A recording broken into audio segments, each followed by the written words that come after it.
नमस्कार बच्चों। हम लोगों ने अभी तक जो चैप्टर हमारा 22 है उसके अंदर फर्स्ट इसका जो पोर्शन है इंपॉर्टेंट पाचन तंत्र उसकी संरचना के बारे में पढ़ा है। अब सेकंड क्वेश्चन जो बनता है इस चैप्टर में से इंपॉर्टेंट वो होता है पाचन की क्रिया विधि को समझाइए। याद रखना बच्चे जो है जनरली कंफ्यूज हो जाते हैं, पूछता उनको क्रिया विधि बना के पाचन तंत्र की संरचना और वर्णन करके आ जाते हैं। तो दोनों ही चीजें अलग अलग है। अगर पाचन तंत्र की संरचना का वर्णन मांगता है तब तो आपको उसके अंदर अभी तक का जो हमने पढ़ा है वो करना है, और अगर पाचन तंत्र की क्रिया विधि पूछ रहा है तो अब हम जो पढ़ने वाले हैं वो आपको करना है। तो इन दोनों क्वेश्चंस के अंदर आपको कंफ्यूज बिल्कुल नहीं होना है, क्वेश्चन को अच्छे से पढ़ना है कि हमको क्या पूछ रहे हैं। ठीक है, तो देखो सबसे पहले हम लोग समझेंगे पाचन की क्रिया विधि। पाचन क्या होता है बेटा? भोजन में उपस्थित बृहद अणुओं को किस में बदलना, सूक्ष्म अणुओं में बदलने की क्रिया क्या कहलाती है? पाचन कहलाती है। ठीक है, अब पाचन की क्रिया विधि के अंदर जो चरण आते हैं वो टोटल कितने चरण आते हैं? 5 चरण आते हैं। अंतःग्रहण, पाचन, अवशोषण, स्वांगीकरण और बहिक्षेपण। पाचन की क्रिया विधि कितने चरणों में पूरी होती है? टोटल 5 चरणों में पूरी होती है। फर्स्ट है अंतःग्रहण, दूसरा पाचन, तीसरा अवशोषण, चौथा स्वांगीकरण और फिर है बहिक्षेपण। तो अंतःग्रहण, अंतः मतलब अंदर, ग्रहण करना मतलब लेना। तो भोजन को अंदर लेने की क्रिया क्या कहलाती है? अंतः, अंतः ग्रहण कहलाती है, मुख के अंदर लेने की क्रिया। आगे बात समझ में। अब क्या होगा? मुख जो होगा उसमें लेने की क्रिया हमारी अंतःग्रहण कहलाएगी। ठीक है, फिर दांतों के द्वारा भोजन को काटा जाएगा। आ रही बात समझ में? तो ये क्रिया हमारे मुख के अंदर पूरी होती है। फिर आता है पाचन। पाचन में एंजाइम जो है अपना वर्क करना शुरू कर देते हैं, है ना, और अलग अलग स्थानों पर ये क्रिया जो होती है वो होती है जहां पर एंजाइम्स जो होते हैं भोजन में उपस्थित बृहद अणुओं को क्या करते हैं? छोटे अणुओं में तोड़ते हैं। तो ये क्रिया कहाँ कहाँ होती है? शुरुआत होती है मुख से। आ रही बात समझ में? पहली पाचन की क्रिया कहाँ होती है? मुख में। फिर होती है आमाशय में, और तीसरा पढ़ते हैं हम ग्रहणी और छोटी आंत का जो भाग है ग्रहणी, वहां पर। तो इन 3 जगह पर क्या होता है? भोजन को, भोजन में उपस्थित बड़े जो अणु होते हैं उनको छोटे अणुओं में बदला जाता है। जब भोजन जो है उसमें उपस्थित बड़े तत्वों को छोटे तत्वों में बदल दिया जाता है तो शरीर उनको क्या करता है? ग्रहण करता है और रक्त में डाल देता है। इस क्रिया को हम क्या कहते हैं? अवशोषण कहते हैं। फिर आता है स्वांगीकरण। शरीर में जो पोषक तत्व है उनको लेने के बाद रक्त में जब मिल जाते हैं तो अलग अलग पोषक तत्व का अलग अलग काम होता है। जैसे प्रोटीन का काम होता है मसल्स बनाना, विटामिन का काम होता है रोग प्रतिरोधक क्षमता बढ़ाना। तो जो अलग अलग तत्व हैं जो अवशोषण के दौरान हमारे ब्लड में मिक्स हो गए हैं उनको शरीर उपयोग में लेता है। इस क्रिया को हम क्या कहते हैं? स्वांगीकरण। ठीक है, और जो अवशिष्ट जो बचता है पाचन की क्रिया के बाद, अवशोषण, हम पोषक तत्वों का जब अवशोषण कर लेते हैं उसके बाद जो भी वेस्ट मटेरियल बचता है उसको बाहर निकालना बहिक्षेपण कहलाता है। बहि यानी बाहर, क्षेपण यानी निकालना। आ रही बात समझ में? तो अंतःग्रहण आपको समझ में आ गया है कि क्या होता है? अंतःग्रहण मुख द्वारा या मुख द्वारा भोजन को मुख गुहा में लेना क्या कहलाता है? अंतःग्रहण। समझ में आ गया? अब एक इंपॉर्टेंट जो नेक्स्ट हम शुरू करने वाले हैं वो है हमारा पाचन। आ रही बात समझ में? इसमें आपको अलग से क्वेश्चन पूछा जा सकता है। मुख में तो चांसेस कम ही, अगर ये आएगा तो 1 नंबर का आएगा, लेकिन आमाशय में पाचन की क्रिया और ग्रहणी में, सबसे इंपॉर्टेंट ग्रहणी में पाचन की क्रिया विधि पूछी जाती है और मिनिमम 2 नंबर तो होंगे ही होंगे। आ रही बात समझ में? तो ये आपको अच्छे से पढ़ना है कि पाचन की क्रिया विधि। तो पहले तो हमको सिर्फ डेफिनेशन ध्यान रखनी है कि अंतःग्रहण क्या होता है, कि मुख द्वारा भोजन को मुख गुहा में लेना क्या कहलाता है? अंतःग्रहण कहलाता है। ठीक है, उसके बाद आती है, हम अब जो पढ़ रहे हैं वो है पाचन। तो पाचन 3 चरणों में पूरा होता है। पहले मुख में होता है, फिर आमाशय में होता है और फिर ग्रहणी में। तो इन तीनों को हम अलग अलग पढ़ते हैं। देखो देखो पाचन की क्रिया में सबसे पहले हम देखते हैं कि मुख में पाचन कैसे होता है। तो मुख में पाचन के लिए सबसे इंपॉर्टेंट रोल प्ले करती है हमारी लार। ठीक है, लार क्या होती है बेटा? लार आपको पता है कि तरल, जो सिरमी तरल स्त्रावित किया जाता है श्लेष्मा है ना, किसके द्वारा, लार ग्रंथियों के द्वारा, जिसको हमने तीन प्रकार की देखी थी, पैराटोइड या कर्णपूर्व जिसको हम कहते हैं, अधोजंब और अधोजीवा, तीन प्रकार की ग्रंथियां जो है वो हमने पढ़ी, उनके द्वारा तरल स्रावित किया जाता है जो कि लार कहलाती है ना। अब इस लार के अंदर दो एंजाइम पाए जाते हैं, पहला होता है लाइसोजाइम और दूसरा होता है एमाइलेज एंजाइम, है ना।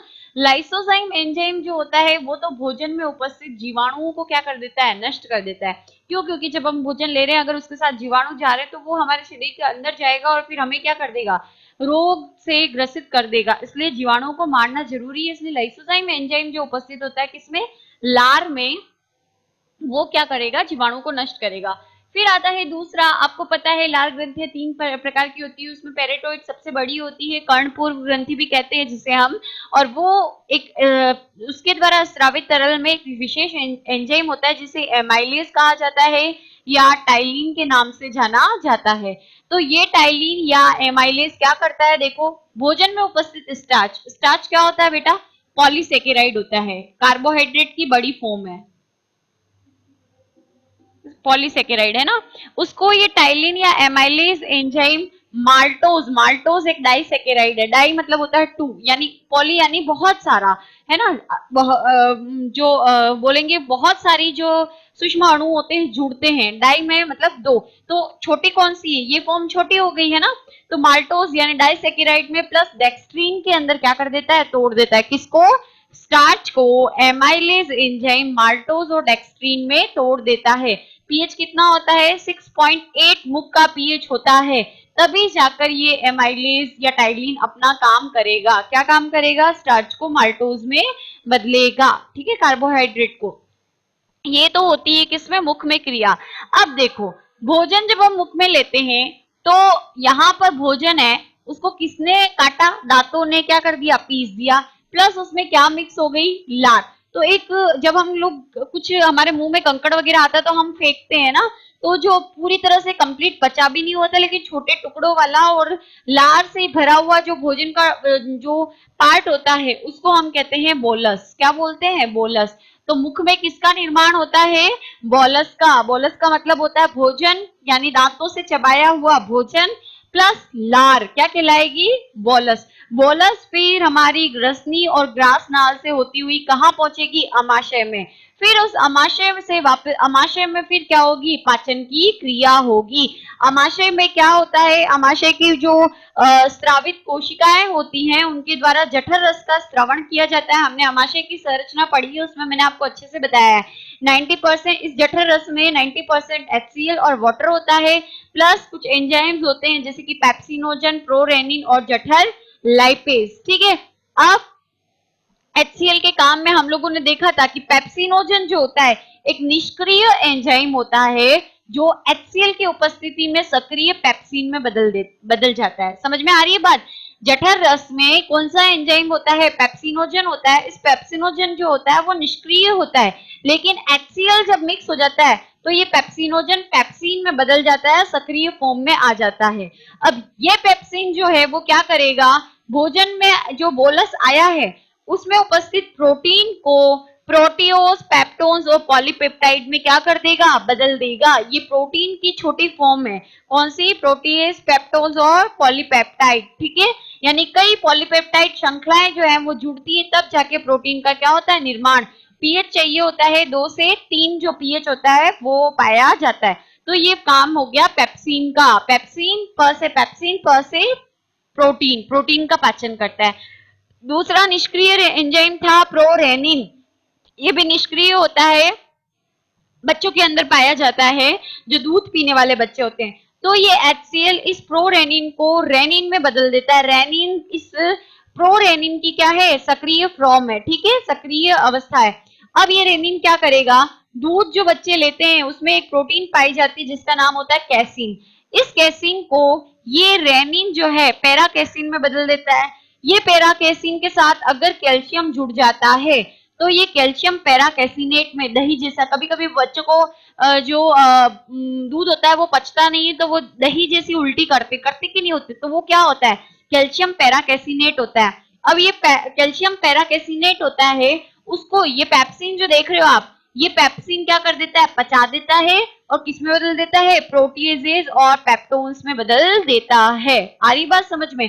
तो ध्यान रखना कि दूध में, बच्चों के दूध में उपस्थित कैसीन को रेनिन एंजाइम के द्वारा, रेनिन एंजाइम के द्वारा पहले किस में बदला जाता है, पैरा कैसीन में बदला जाता है। इस पैरा कैसीन के साथ क्या जुड़ जाता है, कैल्शियम, तो ये किस में बदल जाता है, कैल्शियम पैरा कैसीनेट। अभी भी इस प्रोटीन का पूरा पाचन नहीं हुआ है, ये पचेगा कब, जब इसमें क्या मिलेगा, पेप्सिन। तो पेप्सिन जब इससे जुड़ जाता है तो ये बदल जाता है प्रोटियोजेज और पेप्टोन्स में। इसके अलावा जठर रस में एक और एंजाइम देख रहे हैं हम, जठर लाइपेज। लाइपेज एक चीज ध्यान रखना बेटा, जब भी बात आए एमाइलेज की, ये हमेशा स्टार्च का पाचन करेगा और माल्टोज में बदलेगा, ये वापस आएगा आपके, ये वाली क्रिया, ठीक है। उसके बाद अगर लाइपेज आए तो लाइपेज हमेशा वसा का पाचन करता है।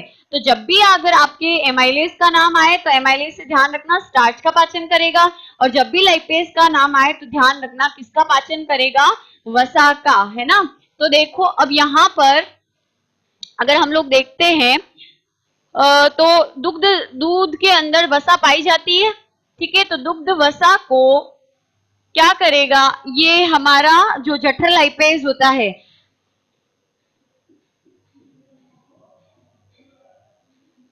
किस में बदल देगा, ग्लिसरोल प्लस वसीय अम्ल में, किस में बदलेगा, वसीय अम्ल प्लस ग्लिसरोल में बदलेगा। आ रही बात समझ में? तो ये दुग्ध वसा को क्या करेगा, जठर लाइपेज यानी जठर रस में उपस्थित लाइपेज एंजाइम जो है वो किस में बदलेगा, वसीय अम्ल और ग्लिसरोल में बदलेगा। तो यहां तक आपकी क्या हो गई, कंप्लीट हो गई अमाशय में होने वाली पाचन की क्रिया विधि। तो आपको ये अलग से पर्टिकुलर पूछी जा सकती है। अब ध्यान रखना, देखो मुख में जब क्या हुआ था बेटा, भोजन प्लस यानी दांतों से कटा भोजन, उसमें क्या मिक्स हो गई थी, लार, ठीक है। तो वो क्या कहलाया था, बोलस। समझ आया? अभी क्या होगा, जठर रस द्वारा पचित भोजन जो आमाशय में होता है उसे हम क्या कहते हैं, काइम। क्या बोलेंगे, काइम। तो ये एक एक नंबर की डेफिनेशन से आपको पूछी जा सकती है, काइम क्या होता है और बोलस क्या होता है, आपको पता होना चाहिए, ठीक है। तो जो लुगदी जैसा पदार्थ बन जाता है आमाशय के अंदर, जो कि स्टोर रहता है 3 to 4 आवर्स, है ना, भोजन के हमारा पचता रहता है आमाशय के अंदर, तो उसको हम क्या कहते हैं, काइम, ठीक। तो ये हो गया। अब हम देखेंगे तीसरा जो पाचन की क्रिया विधि होती है वो कहाँ होती है, छोटी आंत के ग्रहणी वाले हिस्से में, ठीक है। तो उसको अब हम देखते हैं। देखो नेक्स्ट जो पाचन की क्रिया होती है वो होती है छोटी आंत में। छोटी आंत में बेटा देखो, अगर मैं आपको समझाऊं तो इस तरीके से होता है अमाशय, ठीक है। अमाशय के बाद ये ग्रहणी होती है, यकृत होता है यहां से इस तरीके से, यकृत में दाई पाली की ओर पित्ताशय होता है, और इसके बाद ये वाहिनी आती है, ठीक है। और इधर यहाँ पर पाई जाती है अग्नाशय ग्रंथि। अग्नाशय ग्रंथि जाके खुलती है कहाँ पर, इस ग्रहणी वाले हिस्से में, है ना, इस तरीके से। ये अमाशय, ये यकृत, ठीक है, ये पित्ताशय,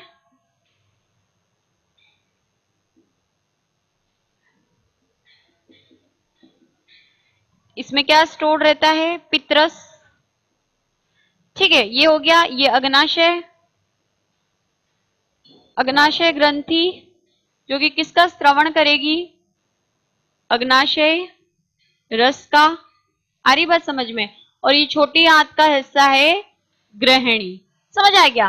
तो अब ये सारी चीजें एक ही जगह मिल रही है अगर आप देखते हो तो अगर हम बोले कि छोटी आंत में पाचन किसके किसके द्वारा होगा, तो एक तो यकृत के द्वारा स्रावित पदार्थ से, दूसरा अग्नाशय का रस भी यही आ रहा है तो अग्नाशय रस द्वारा, ठीक है। और तीसरा छोटी आंत की ग्रहणी वाले यानी आंत्र रस जो होता है, छोटी आंत खुद भी कुछ एंजाइम का क्या करती है, श्रवण करती है, तो आंत्र रस, ये तीन चीजें मिलकर यहाँ पर ग्रहणी में क्या करती है, पाचन की क्रिया करती है। मतलब भोजन का सबसे ज्यादा पाचन जो होता है वो कहाँ होता है, इस ग्रहणी वाले हिस्से में, क्योंकि यहाँ यकृत के द्वारा आने वाला पित्तरस भी काम कर रहा है, अग्नाशय ग्रंथि द्वारा स्रावित एंजाइम्स जो होते हैं वो भी यही वर्क कर रहे हैं, और आंत्र रस जो है वो भी इसी ग्रहणी की कोशिकाओं के द्वारा रिलीज किया जा रहा है। तो ये तीन चीजें मिलकर यहाँ पर छोटी आंत की ग्रहणी वाले हिस्से में पाचन की क्रियाविधि करती है। तो सबसे पहले आता है यकृत द्वारा स्रावित पित्तरस क्या करता है, वसा का पाचन करता है। किसका पाचन करता है, वसा का। ठीक है, किसका पाचन करेगा बेटा, वसा का। पित्तरस में क्या उपस्थित होते हैं, पित्त लवण होते हैं और लॉसिथीन अणु उपस्थित होते हैं। किसमें, जो पित्तरस किसके द्वारा स्रावित किया जाता है, यकृत की कोशिकाओं के द्वारा। पालिकाएं होती है और पालिकाओं में क्या पाया जाता है, यकृत कोशिकाएं, उन कोशिकाओं के द्वारा स्रावित किया जाता है पित्तरस, और पित्तरस में होते हैं पित्त लवण और लॉसिथीन अणु, ये मिलकर वसा का पायसीकरण करते हैं। पायसीकरण का मतलब क्या होता है, पित्तरस वसा का पायसीकरण करता है। पित्तरस वसा का पायसीकरण करता है। पायसीकरण का मतलब होता है वसा के बड़े अणु को छोटे अणु में तोड़ना। क्या कहलाता है, वसा का पायसीकरण कहलाता है। ठीक है, तो पायसीकृत वसा, जो छोटे अणु बनते हैं उन्हें क्या बोला जाता है, पायसीकृत वसा। तो क्या होता है, जैसे वसा का बड़ा अणु है ना, तो इसके पित्त लवण के दो हिस्से होते हैं। 10th में हम लोगों ने पढ़ा था, जो लवणीय सोडियम और पोटेशियम के जो लवण होते हैं वो किस तरह से वसा को कपड़े से धुलाई करते हैं ना, कपड़े को साफ करते हैं, अपमार्जक किस तरह से काम करते हैं। तो सेम वही है कि सोडियम और पोटेशियम के लवण होते हैं, ये जो पित्त लवण होते हैं वो, इनमें सोडियम और पोटेशियम पाया जाता है। इनका एक आगे वाला जो शीर्ष होता है वो जल स्नेही होता है। पूंछ कैसी होती है, जल विरागी होती है, लेकिन वसा में कैसी होती है, घुलनशील होती है। तो ये एक मिसेल जैसी संरचना क्या हो जाती है, बन जाती है। इससे जो वसा है उसका जो पृष्ठ तनाव क्या हो जाता है, कम हो जाता है। इस संरचना के बनने से पृष्ठ तनाव, इस वसा जो है बीचों बीच, उसका पृष्ठ तनाव कम हो जाता है और ये क्या हो जाता है, छोटे छोटे अणुओं में टूट जाता है। और इन्हें हम कहेंगे, छोटे छोटे जो अणु होते हैं बनने वाले, इन्हें हम बोलेंगे पायसीकृत वसा। आगे बात समझ में। तो वसा का पायसीकरण किया जाता है किसके द्वारा, पित्तरस के द्वारा। समझ में आ गया, यानी जो वसा के बड़े अणु होते हैं उनको छोटे अणुओं में बदला जाता है। अब हम लोग देखेंगे किसके, अग्नाशय रस के द्वारा होने वाला पाचन। आगे देखो, हम लोग देखते हैं आंत में तीन तरीके के जो रस है उनसे पाचन होता है। पहला पाचन था हमने यकृत के द्वारा देख लिया पित्तरस से। दूसरा अग्नाशय रस भी छोटी आंत में आके मिलता है। तो अग्नाशय रस वाला हम लोग देखते हैं कि कैसे पाचन होता है। देखो, पहले हम लोग समझेंगे कि निष्क्रिय एंजाइम को सक्रिय किया जाता है।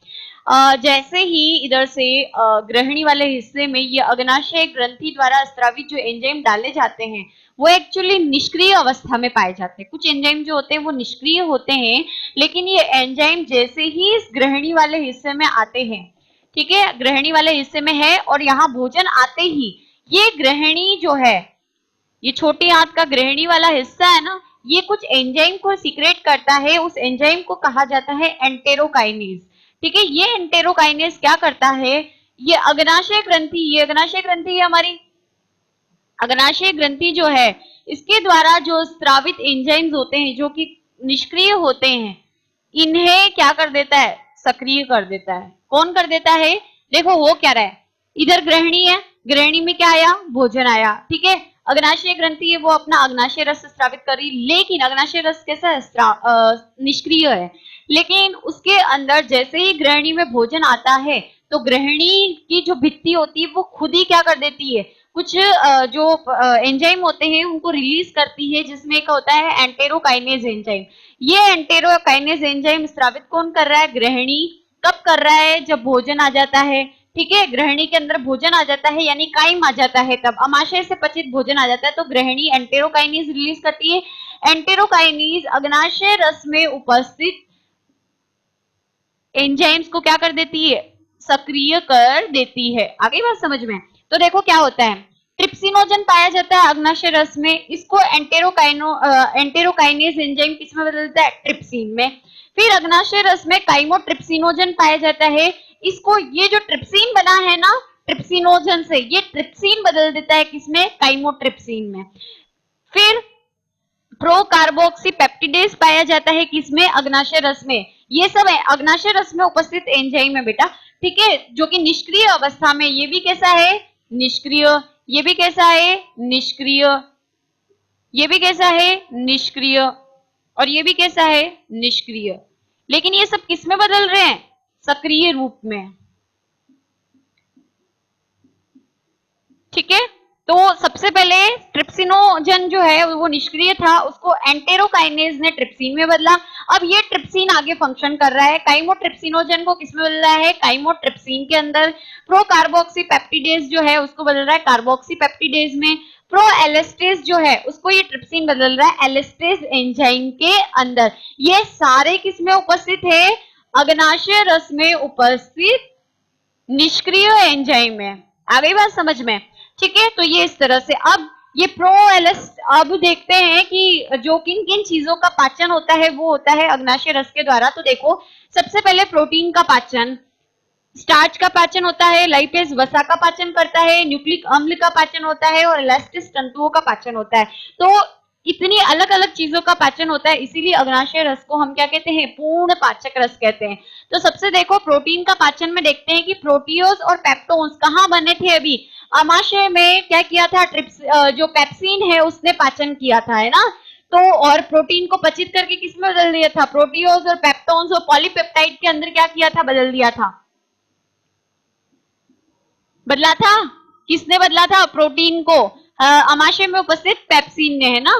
तो इसके अंदर इसको क्या किया जाता है, ट्रिप्सिन और काइमोट्रिप्सिन, ये रहा काइमोट्रिप्सिन और ये रहा ट्रिप्सिन, ये वाले एंजाइम डाई और ट्राई पेप्टाइड में क्या कर देते हैं, बदल देते हैं, किस में बदलते हैं, डाई और ट्राई पेप्टाइड में। फिर ये जो होती है क्या कहलाती है, एक तरीके से इनको बोला जाता है छोटी पॉलीपेप्टाइड श्रृंखला, क्या बोला जाता है, छोटी पॉलीपेप्टाइड श्रृंखला। तो इन छोटी पॉलीपेप्टाइड श्रृंखलाओं को जो ये बनी है उसको कार्बोक्सी पेप्टिडेज, ये वाला एंजाइम किसमें बदल देता है, एमिनो अम्ल अणुओं में बदल देता है। तो सबसे छोटी इकाई होती है प्रोटीन की, कौन सी, एमिनो अम्ल, तो एमिनो अम्ल में बदल देता है। तो ये तो हो गया प्रोटीन का पाचन। फिर अग्नाशय रस में स्टार्च का पाचन भी करता है, स्टार्च का पाचन हमेशा एमाइलेज करता है। तो अग्नाशय रस में इन एंजाइम के साथ साथ क्या पाया जाता है, एमाइलेज भी पाया जाता है प्लस लाइपेज भी पाया जाता है। आ रही बात समझ में, यानी अग्नाशय रस में trypsinogen, chymotrypsin, procarboxypeptidase, proelastase होता है, प्लस लाइपेज भी होता है और प्लस एमाइलेज भी होता है। आ रही बात समझ में, इन सबसे मिलकर अग्नाशय रस बनता है। तो स्टार्च का पाचन एमाइलेज के द्वारा किया जाता है, किसमें बदल दिया जाता है, माल्टोज में। फिर पाइसीकृत वसा यकृत के द्वारा बना था अभी पाइसीकृत वसा, तो उसको ये अग्नाशय रस में उपस्थित लाइपेज वसीय अम्ल और मोनोग्लिसराइड में बदल देगा। प्लस आरएनए और डीएनए के लिए न्यूक्लियेजेज एंजाइम पाया जाता है, एक एंजाइम और है यहाँ पर न्यूक्लियेजेज, ठीक है। ये किसका, न्यूक्लिक अम्ल, यानी डीएनए आरएनए क्या कहलाते हैं हमारे, न्यूक्लिक अम्ल। तो न्यूक्लिक अम्ल का पाचन करता है न्यूक्लियेजेज एंजाइम और न्यूक्लियोटाइड में बदल देता है। प्लस यहाँ पर आप देख रहे हो प्रो एलेस्टेज ट्रिप्सिन द्वारा एलेस्टेज में बदला गया। ये एलेस्टेज एंजाइम जो होता है ये क्या करता है, भोजन में उपस्थित एलास्टिन तंतुओं को तोड़ने का काम करता है। भोजन में जो तंतुरूमी संरचना पाई जाती है उनको तोड़ने का काम करता है। तो इस तरीके से ये हमारा पूरा होता है क्या, अग्नाशय रस के द्वारा होने वाला पाचन। तो अग्नाशय रस में कौन कौन से एंजाइम पाए जाते हैं बेटा, trypsin, chymotrypsin, carboxypeptidase, amylase, lipase, nucleases और एक रहता है हमारा एलास्टेज एंजाइम। तो अलग अलग चीजों का पाचन करता है हमारा अग्नाशय रस, इसीलिए अग्नाशय को पूर्ण पाचक रस कहते हैं। अब ये अग्नाशय रस पाचन कहाँ कर रहा है, ग्रहणी वाले हिस्से में, ठीक है। अब खुद ग्रहणी जो है यानी आंत की जो कोशिकाएं वो भी कुछ जो है एंजाइम रिलीज करती है और वो एंजाइम आंतरिक रस कहलाते हैं। तो उस आंतरिक रस के द्वारा भी पाचन किया जाता है, उसको हम लास्ट में देख लेते हैं। देन ये पाचन की जो सेकंड स्टेप है वो कंप्लीट हो जाएगा। फिर उसके बाद एक वीडियो के अंदर हम लोग देखेंगे अवशोषण, स्वांगीकरण और बहिक्षेपण। इस वीडियो में सिर्फ मैं आपको यही बताऊंगी पाचन की क्रियाविधि। तो लास्ट हम देखते हैं छोटी आंत में आंतरिक रस के द्वारा होने वाला पाचन। देखो बेटा अब हम लोग देखेंगे कि छोटी आंत में आंत के द्वारा, खुद के द्वारा जो एंजाइम स्रावित किए जाते हैं उनके द्वारा किस तरह से पाचन होता है।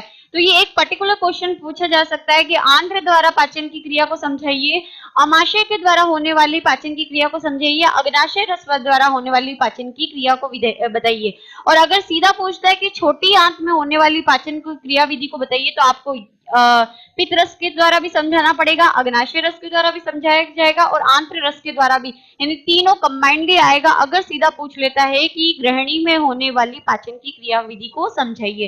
क्वेश्चन ध्यान से समझना, अगर सिर्फ आंत्र रस पूछ रहा है तो सिर्फ ये लिखना है, ठीक है। और अगर पूछता है ग्रहणी तो आपको तीनों को साथ में लिखना है। तो देखो, सुक्रोज जो होता है, शर्करा है, सुक्रोज, माल्टोज, लैक्टोज और अल्फा सीमिड डेक्सट्रीन है ना, ये सारे के सारे कार्बोहाइड्रेट के फॉर्म्स हैं शर्करा के फॉर्म में, तो इनको तोड़ा जाता है। तो सबसे पहले सुक्रोज होता है, सुक्रेज एंजाइम के द्वारा, ये एंजाइम है, एरो के ऊपर जब भी मैं लिखूंगी एंजाइम लिखूंगी, ध्यान रखना। तो सुक्रोज, सुक्रेज एंजाइम के द्वारा ग्लूकोज और फ्रक्टोज में बदल दिया जाता है। माल्टोज शर्करा जो होती है उसको माल्टेज, आपको पता है स्टार्च टूटा था, स्टार्च किसमें टूटा था बेटा? फर्स्ट लार के द्वारा, माल्टोज के अंदर टूटा था और डेक्सट्रीन के अंदर टूटा था, है ना। तो माल्टोज जो होता है उसको माल्टेज एंजाइम के द्वारा ग्लूकोज और ग्लूकोज के अंदर तोड़ दिया जाता है। फिर लैक्टोज शर्करा होती है उसको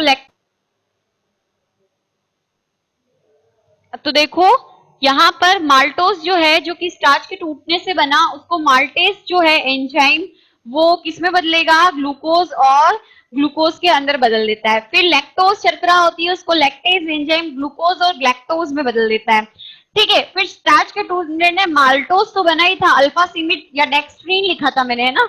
तो अल्फा सीमिड डेक्सट्रीन बनी थी, उसको अल्फा सीमिड डेक्सट्रीनेज जो एंजाइम होता है, अल्फा सीमिड डेक्सट्रीनेज एंजाइम के द्वारा ग्लूकोज में बदल दिया जाता है।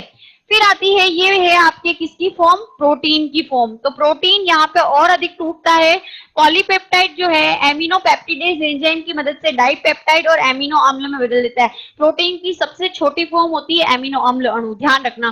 फिर ये जो डाइपेप्टाइड बना है इसको और तोड़ा जाता है, किसके द्वारा? डाइपेप्टिडेज एंजाइम के द्वारा एमिनो अम्ल में बदल देते हैं। यहाँ पर प्रोटीन का पूर्ण पाचन हो जाता है। फिर है ट्राइग्लिसराइड जो होता है वो आंतरीय लाइपेज, लास्ट है आपका ट्राइग्लिसराइड जो है आंतरीय लाइपेज के द्वारा, यानी आंत्र की कोशिकाएं खुद भी लाइपेज एंजाइम का क्या करती है? श्रवण करती है। तो वसा अम्ल और मोनोग्लिसराइड में क्या कर देता है? जो वसा को है वो बदल देता है। तो ये यहाँ पर किसका हो रहा है? वसा का हो रहा है। उसके बाद जो न्यूक्लियोटाइड हमारे बने थे किसके? अग्नाशय रस के द्वारा, पाचन के द्वारा, तो उसको न्यूक्लियस एंजाइम और किस में बदल देता है? शर्करा में और नाइट्रोजनी क्षार में बदल देता है। तो इस तरीके से एक क्रिया और यहाँ पर होती है। तो यहाँ पर पाचन की क्रिया विधि आपके जो है पाचन के जो 3 चरण है वो पूरे होते हैं। उसके बाद हम लोग नेक्स्ट वीडियो में देखेंगे अवशोषण कैसे होते हैं, स्वांगीकरण क्या होता है और बहिक्षेपण क्या होता है।